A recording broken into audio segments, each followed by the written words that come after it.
তো আজ হঠাৎ আমি এটা কি করছি। Hello guys, welcome to my new ব্লগে। তো প্রথমে আমাদের জিনিসটা নিয়ে আমি আর আমার মামা বেরিয়ে পড়লাম একটা কাজে। দাঁড়াও দাঁড়াও, কি কাজ সেটা বলছি। তার আগে এইটা দেখো, এই যে দেখো কি সুন্দর ভিউ। আর এই যে ব্রিজ দেখছো, এই ব্রিজের বেশি যা ইতিহাস যারা চেনো তারাই একমাত্র বলতে পারবে। আর সেই ভিউ দেখতে দেখতে আমরা চলে আসলাম সেই বাড়িতে ঢুকে কাজে লেগে পড়লাম। আর হ্যাঁ, আমরা গেছিলাম এই সার্ভিস করতে। আর এসে সার্ভিস করতে গিয়ে দেখি এই সালা ফ্যানই ভাঙা। যা ভাঙ্গা আছে থাক, আমরা আমাদের কাজ চালিয়ে যায়, এটাই ভালো। এসির কাজ কমপ্লিট, এবারে গিজার। আর এইটা হচ্ছে বাজাজ কোম্পানির গিজার। তুমি গিজারের ভেতরে যতটা জল আছে সব বের করে নিলাম। তারপরে এই গ্রামের পোস্টমর্টম করতে, মানে মেরামত করতে। এটাই হচ্ছে গিজারের মেন পার্ট। বাবা খুব খাটনি। তারপরে চলে যাচ্ছি বাড়ি, আর বাড়ি যেতে শুরু হয়ে গেল বৃষ্টি।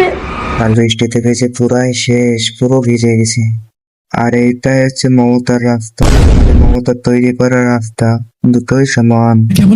আমরা ভেসতে ভেসতে বাড়ি যাই। আপনারা চ্যানেলটাকে সাবস্ক্রাইব করে নিন। দেখা হচ্ছে নেক্সট ব্লগে। ততক্ষণ বাই বাই।